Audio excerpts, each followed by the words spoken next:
Good afternoon.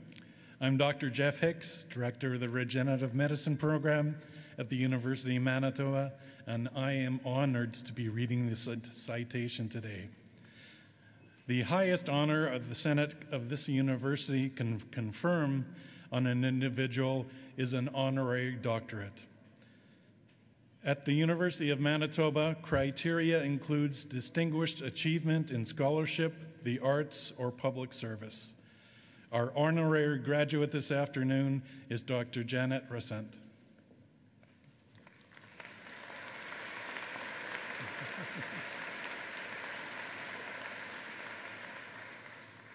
Keep the questions simple, no matter how complicated the answers may be.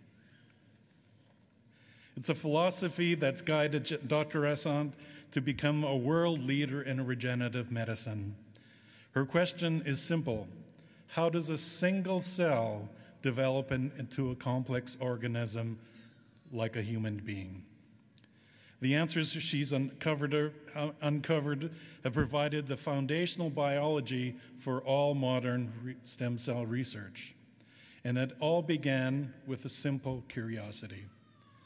Growing up in southeast England, Dr. Rossant was a studious girl, quiet and shy, but eager to learn about the world around her. It was a time when some girls might have been discouraged from pursuing science, but Dr. Rossant says she was lucky. She had as a role model a great biology teacher who happened to be female, and she had the love of parents who were enthusiastic about her every interest. She set out to learn more about the amazing mysteries of life sciences. She studied first at Oxford, graduating with BA in zoology, before then heading to Cambridge. There she had the good fortune to learn from Sir John Gurdon, a Nobel Prize-winning biologist himself who was the first to clone frogs. Working with Sir Gurdon was a turning point for young Janet. He installed in her a fascination in unraveling the genetic code.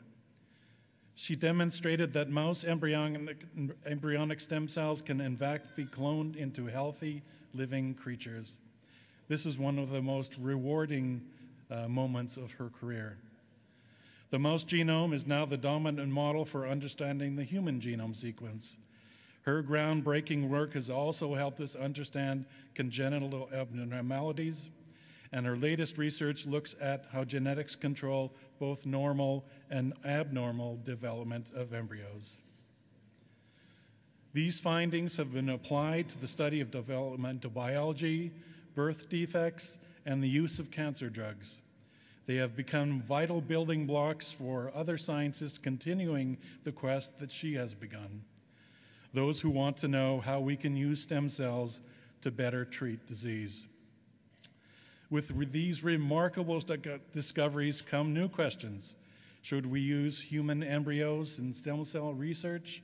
Should gene editing be used in the human genome? Dr. Rossant considers it the duty of a scientist to be involved in these debates as well. She has helped lead the discussions by chairing a working group to inform funding agency guidelines for the Canadian Institutes for Health Research. Over the years, her work has been honored by many national and international awards. The most recent is the prestigious 2018 L'Oreal UNESCO Award for Women in Science. As the laureate of North America, she is one of only 5 women in the world chosen this year from the fields of science, technology, engineering, and mathematics.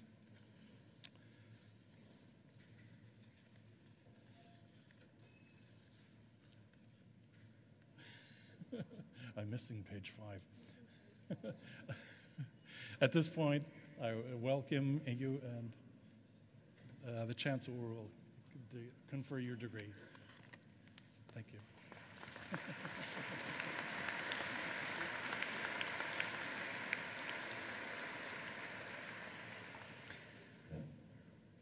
By virtue of the authority vested in me as Chancellor of this university, I admit you to the degree Doctor of Science, honoris causa, with all the rights and privileges thereto appertaining.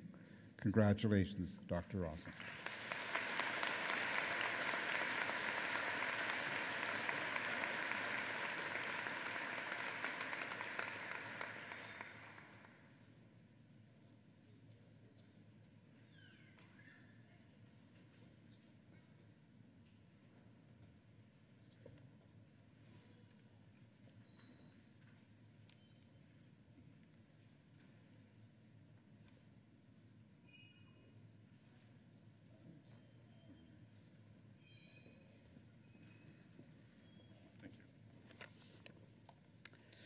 Well, what an honor. Chancellor Sector, Vice-Chancellor Barnard, guests, graduates, families, I'm really deeply honored to receive this honorary degree from the University of Manitoba and to be able to share the excitement of this graduating class in science. So congratulations to all of you.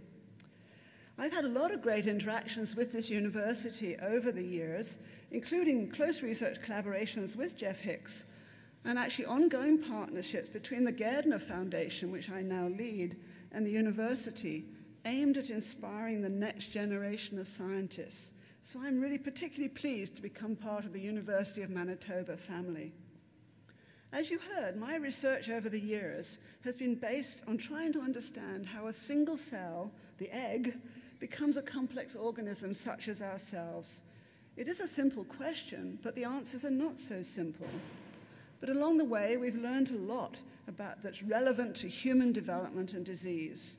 Most importantly, we did define the origin of pluripotent stem cells. Pluripotent stem cells which are now being developed as a source of cells to treat many different kinds of human degenerative diseases. It's a very exciting time to be a stem cell researcher.